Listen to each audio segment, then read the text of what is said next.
She was 76, small, black, silently walked into court in handcuffs, just another old lady to them.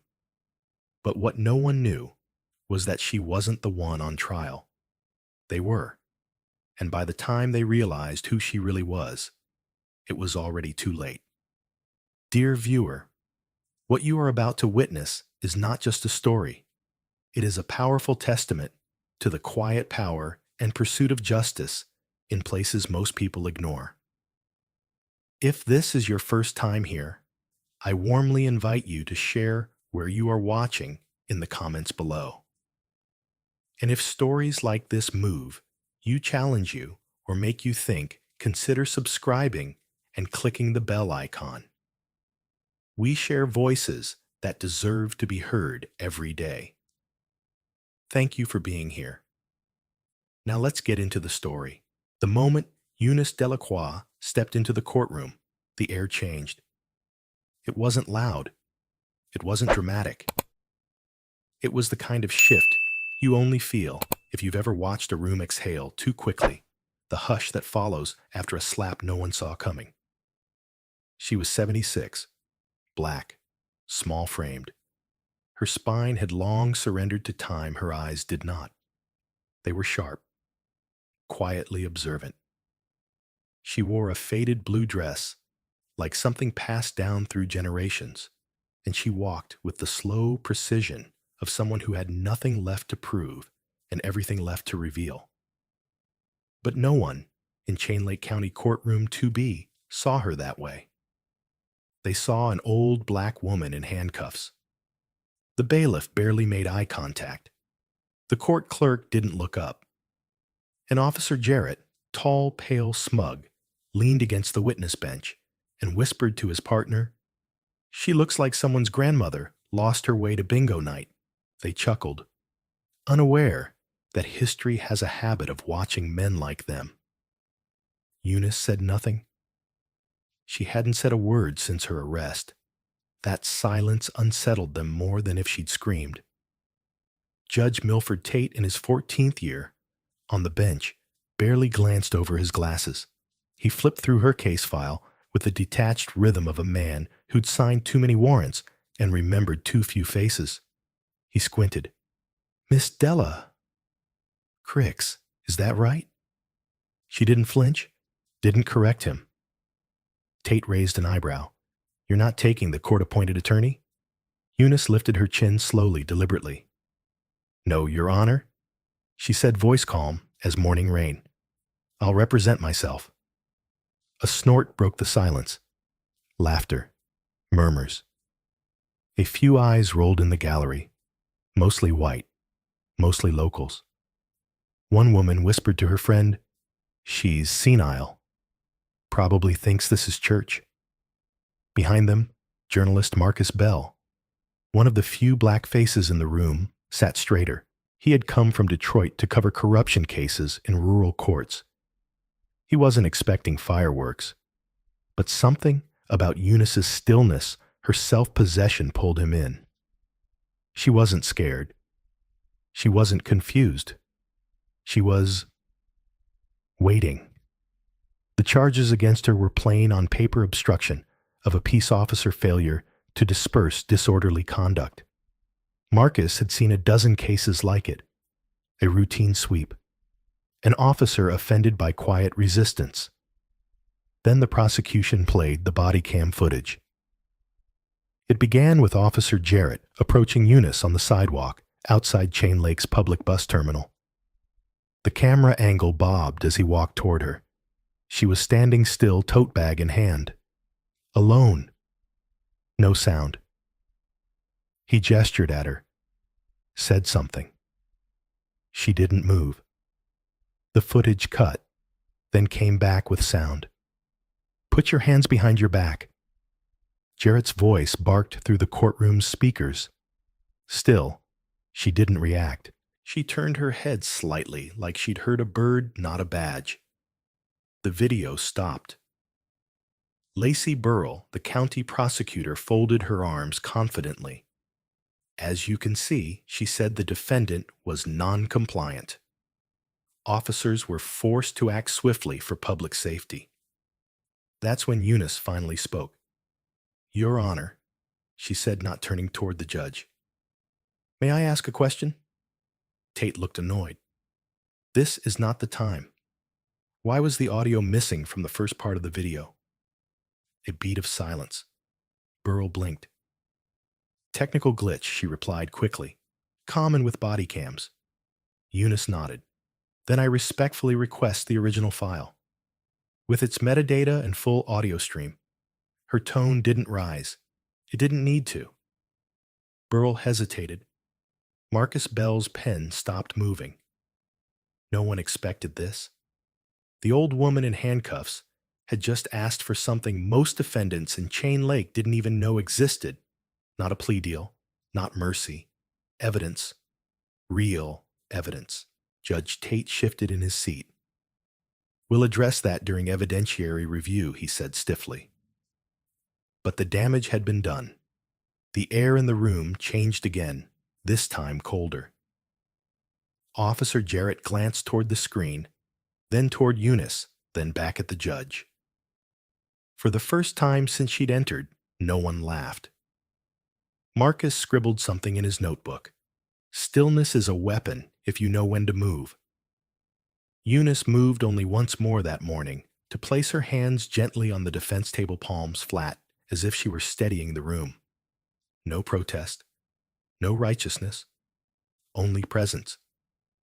And slowly, one by one, people in that courtroom realized she wasn't here to defend herself. She was here to make them reveal who they really were. And they were already doing it. All she had to do was wait. The courtroom had resumed its slow, mechanical rhythm. Papers shuffled, laptops clicked, and Judge Tate tapped his gavel once more, like it might remind the room who was in charge. But something had changed since Eunice Delacroix spoke. It wasn't loud. It wasn't visible. But it was there, a shift in posture and breath in the way the jury glanced at her now, like they weren't entirely sure who they were looking at anymore. She had done so little, and yet everything felt heavier. Lacey Burrell returned to her argument, her voice clipped and polished. The defendant's refusal to comply created a disruption that required police response. Chain Lake PD acted in accordance with protocol, and the evidence will reflect that.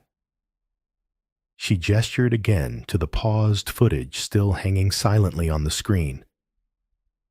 No one looked at it the same way now. Eunice didn't interrupt. She simply turned her head slightly and looked not at Burrell, not at the jury, but at Officer Chavez, the youngest officer in the room. Maybe late 20s? Latino, his badge still a little too shiny, his uniform too neatly pressed. He met her gaze for a split second before looking away. Because he remembered. He had been there that morning. He hadn't been the one giving orders, but he had watched as Officer Jarrett stepped forward as hands were grabbed, as cuffs snapped around delicate wrists without warning. Eunice hadn't fought.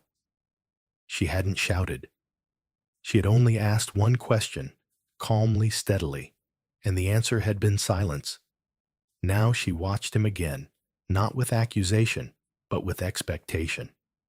Silence, Eunice had learned long ago, isn't always a lack of sound.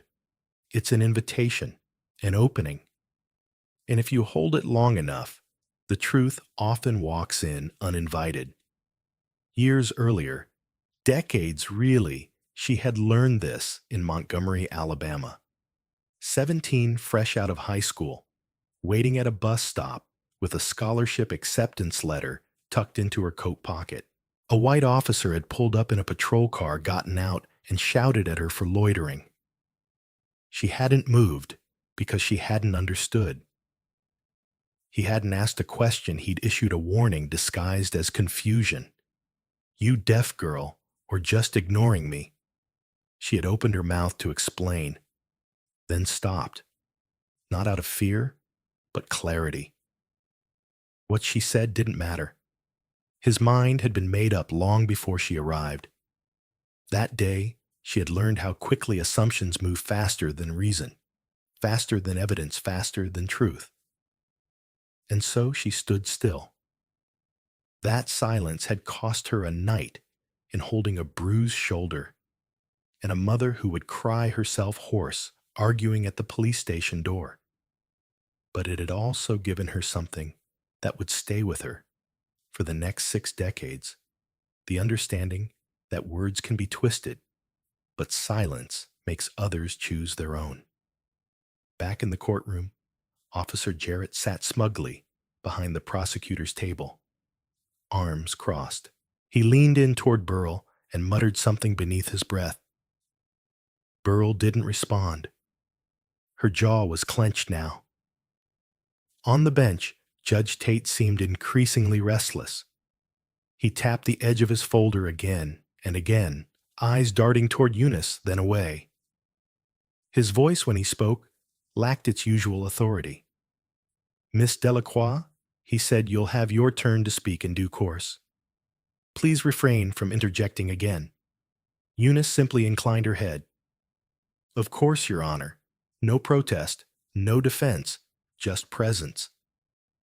It was that presence that rattled them more than any outburst ever could. She wasn't challenging the system. She was letting it reveal itself one twitch, one misstep, one overreaction at a time.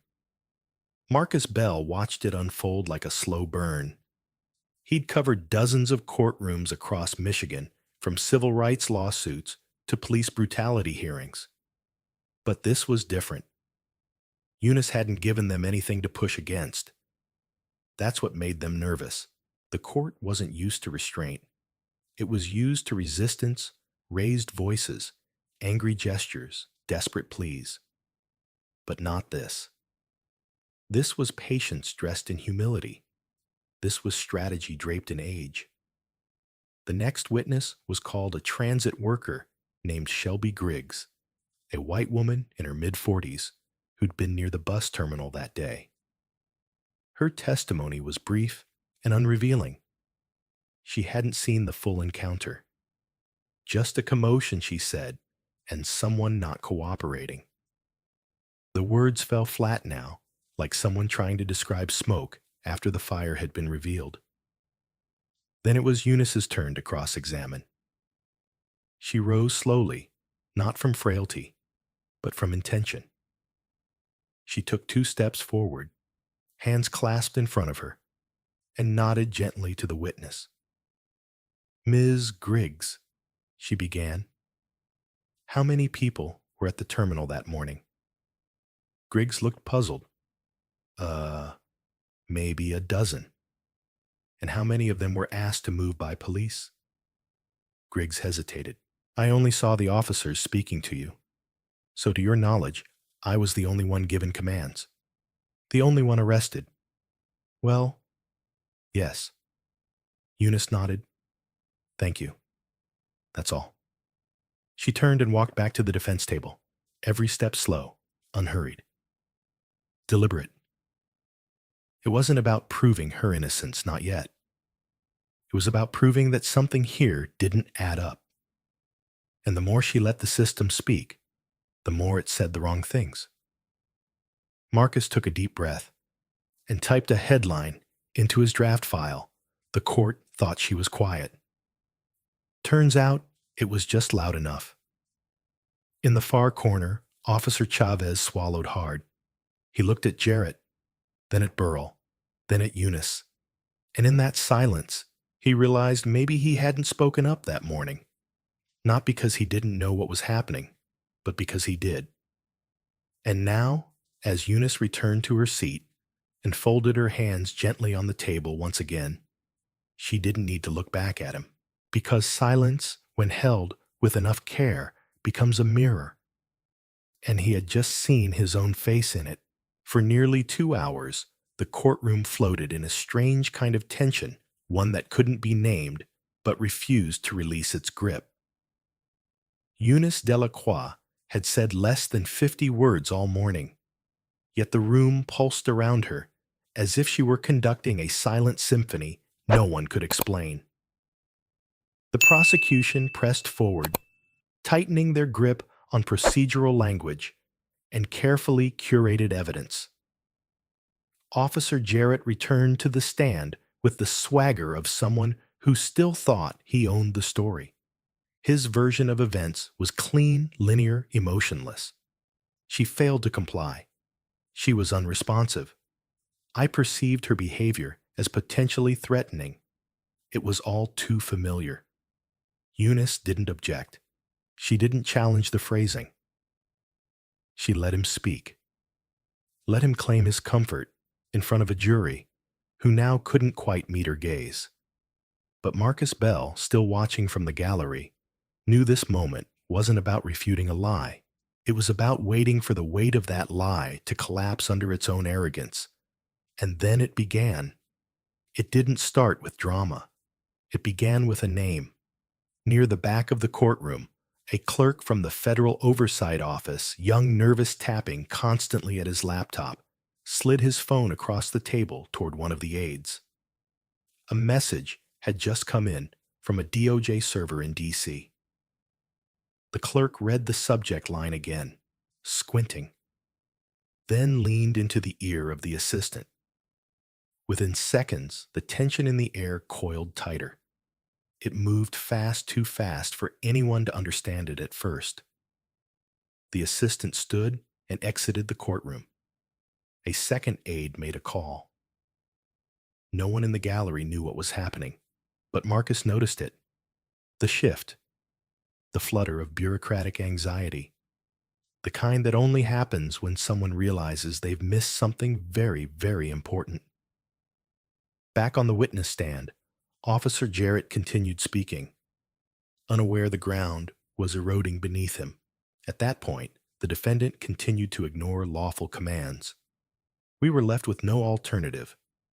Eunice slowly rose from her chair. "Officer," she said, voice soft, "when you approached me that morning, did you run my name through the system?" Jarrett blinked. "Yes." "And what did it return?" He paused. "Standard ID record. No warrants. Nothing notable."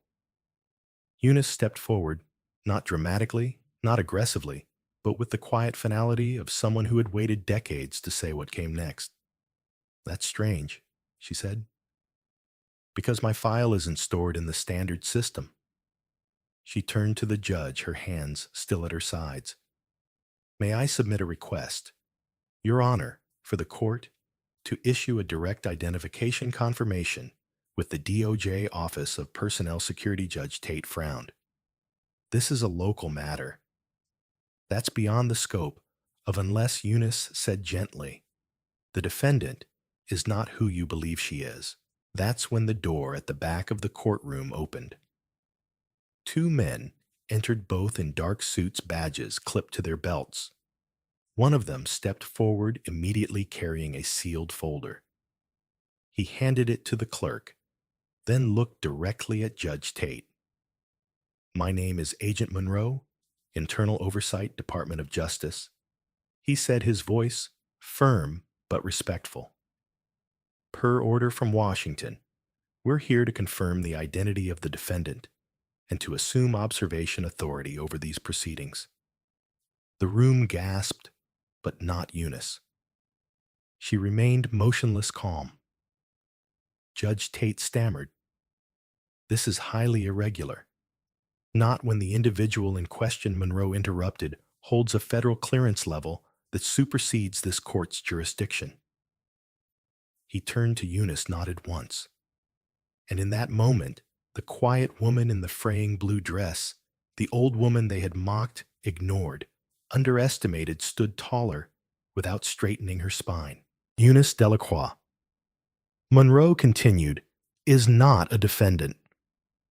She is a senior intelligence operative attached to the Federal Bureau of Investigation's Civil Rights Division.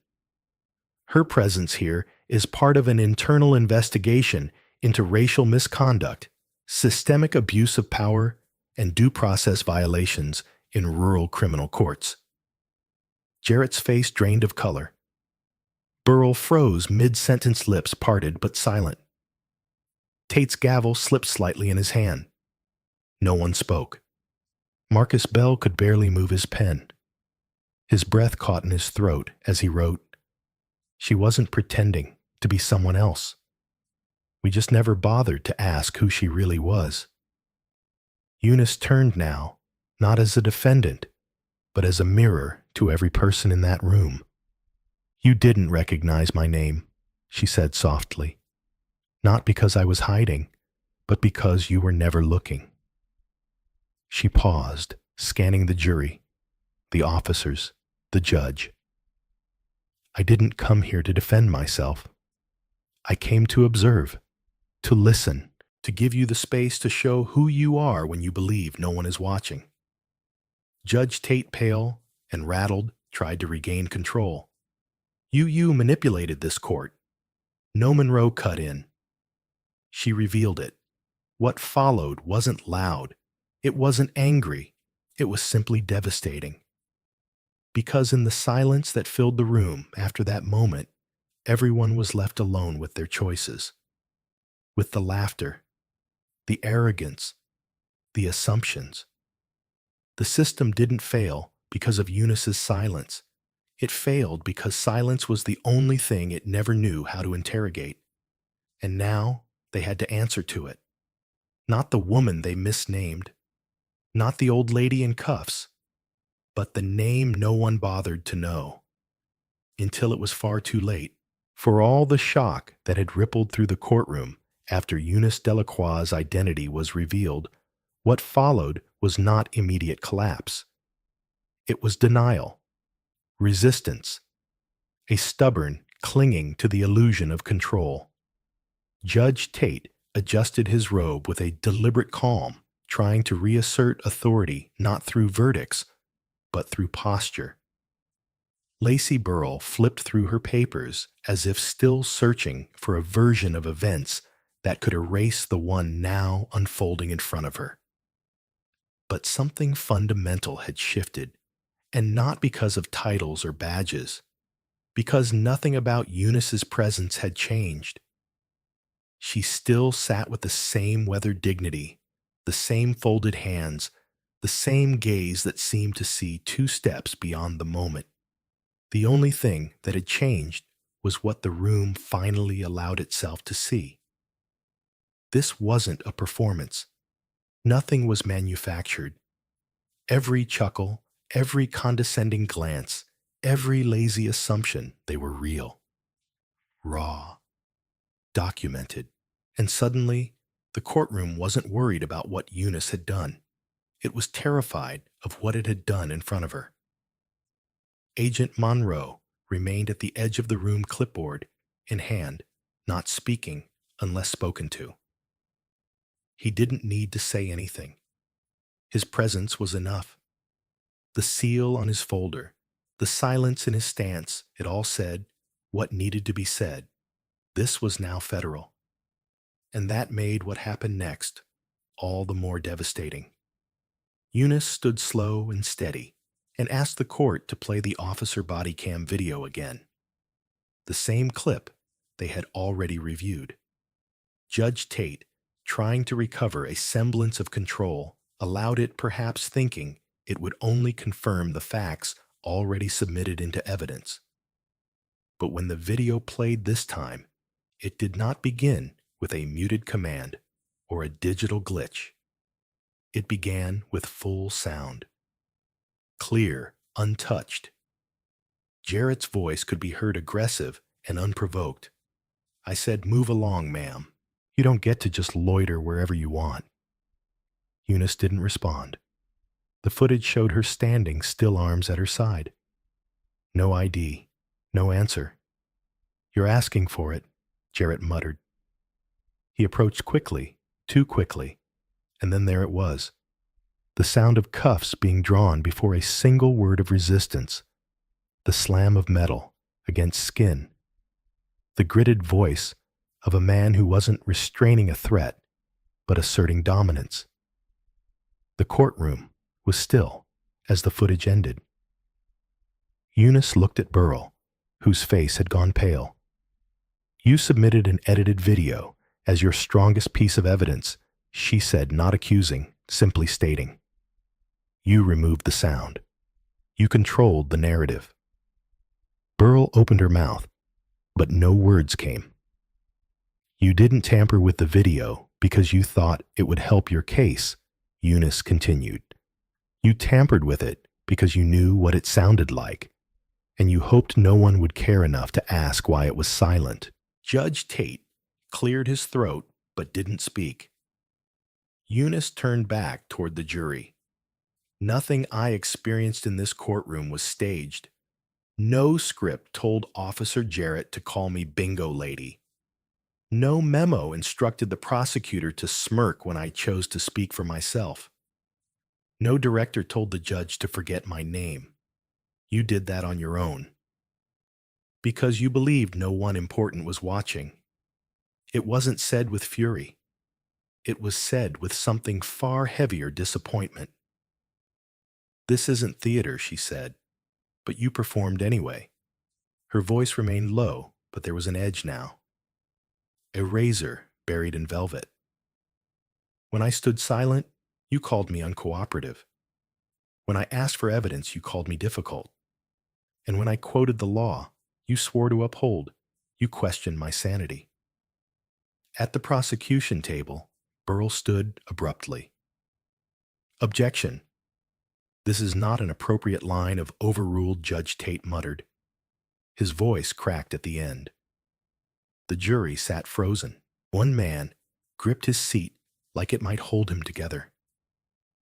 A woman to his left blinked hard and fast, like the tears were building, and she wasn't ready to let them fall. What they had just seen, what they had heard, it couldn't be unheard. They had watched a woman be arrested for standing still, and now they were being forced to admit they'd believed the edited version first. Eunice walked back to her seat, but she didn't sit. She turned to face the gallery. You laughed, she said, eyes scanning the rows of spectators. Not all of you, but some.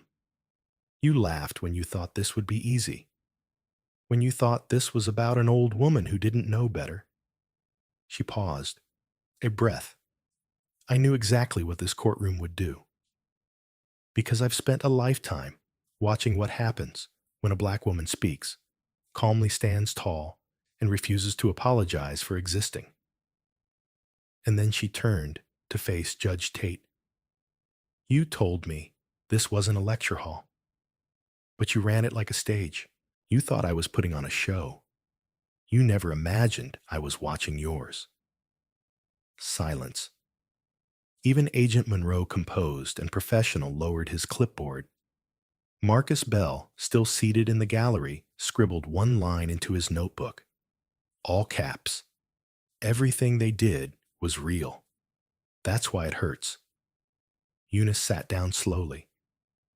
No flourish, no grandstanding. But no one in that room would ever again be able to call her the defendant without shame catching in their throat.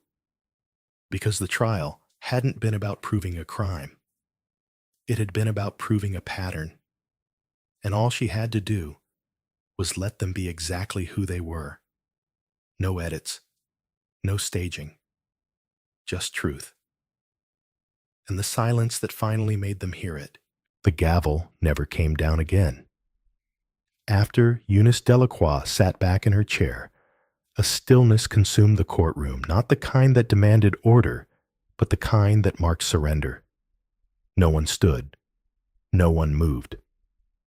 Judge Tate looked down at his bench, like a man seeing it for the first time, and realizing it was never his throne.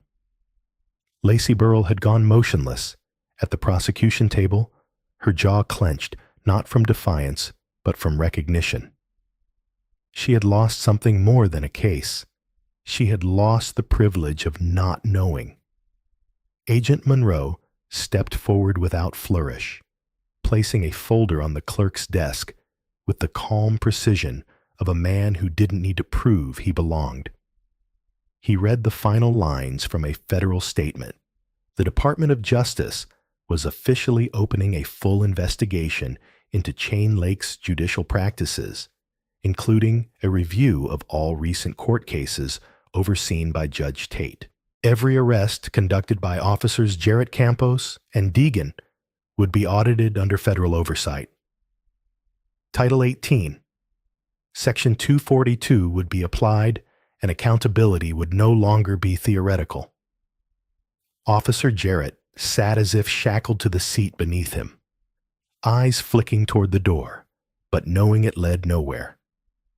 Behind him, Officer Chavez stared down at his own hands, as if realizing too late that silence could either shield you or indict you.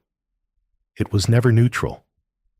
When the marshals arrived to escort Jarrett and Campos out of the courtroom, there were no cuffs yet, but the weight of what waited beyond the courthouse steps was visible in every inch of their posture.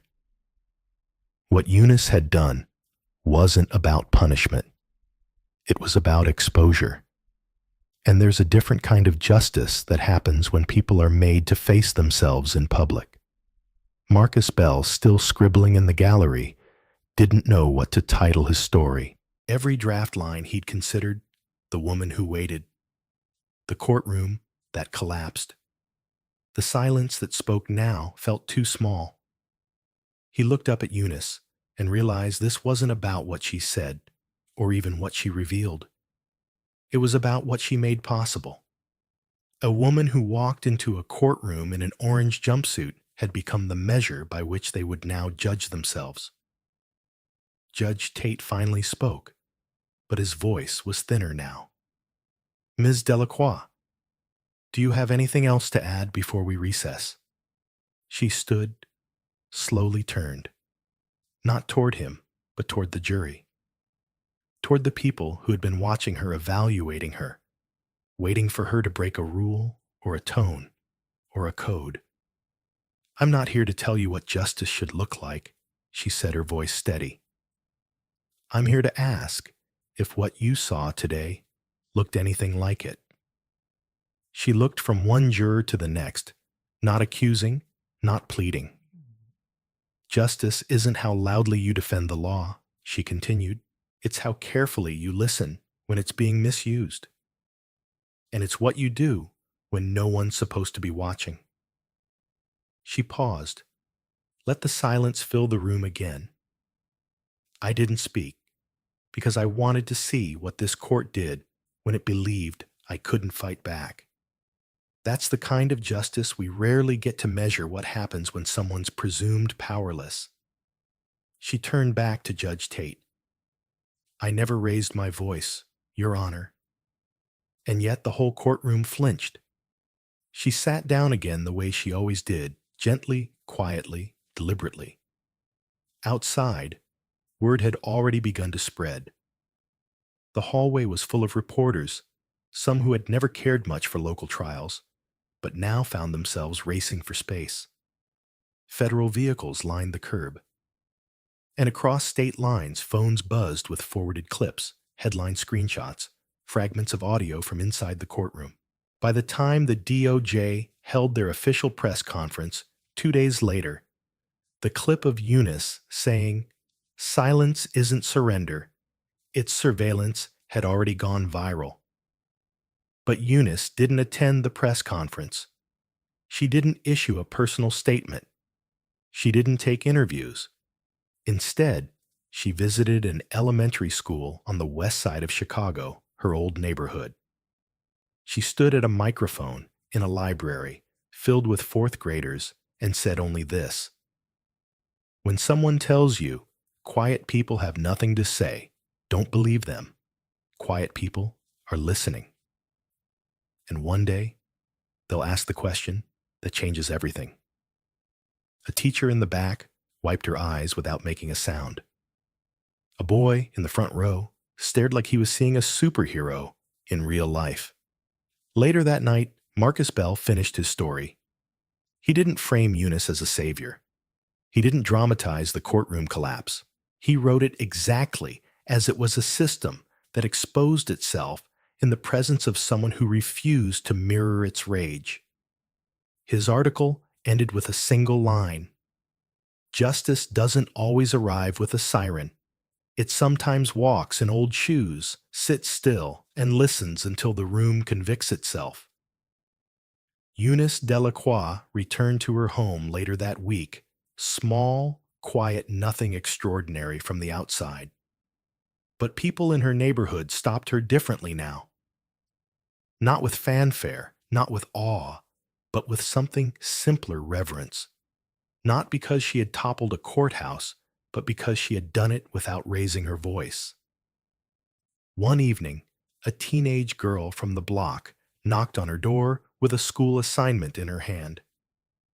"Ms. Delacroix?" she asked shyly. "Is it true they thought you were just a regular old lady?" Eunice smiled, not proud, but knowing. "No, sweetheart," she said. "They thought I was invisible." "That's not the same thing." The girl didn't understand fully, but she nodded anyway. And Eunice let the moment be, because she knew now what mattered. She hadn't dismantled a courtroom with evidence or rhetoric. She had simply refused to play a part in its theater. She had let it play itself and watched. Justice, she realized, was never meant to be loud. It was meant to be seen when it thought no one was looking.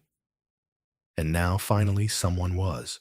Eunice Delacroix walked into a courtroom in cuffs, wrapped in assumptions underestimated by nearly everyone who saw her. To them, she was just another elderly black woman, silent, solitary, fragile. But beneath her quiet demeanor was a mind that had spent decades observing systems built to ignore people like her. She didn't shout. She didn't plead. She waited. She waited as judges mocked her officers, disrespected her, and lawyers dismissed her.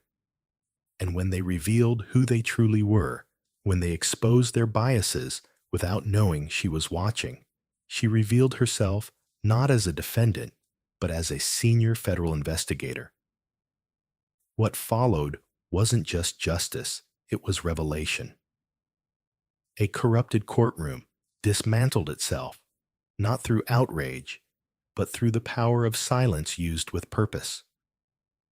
Eunice proved that dignity doesn't have to roar, and truth doesn't always need a microphone. She shifted the balance of power not by demanding it, but by being unshakable in the face of injustice. She didn't fight the system with noise. She let the system indict itself, and when it did, the entire nation was forced to listen. This wasn't just a story about a woman being wronged. It was a story about a country that too often assumes silence means weakness. But Eunice reminded us silence can be strategy, patience can be protest, and stillness, when held with wisdom, can become one of the most powerful weapons we have. The lesson here is profound. In a world that demands we speak constantly to prove our worth, sometimes the most radical act is to wait, to observe, to choose the moment that matters.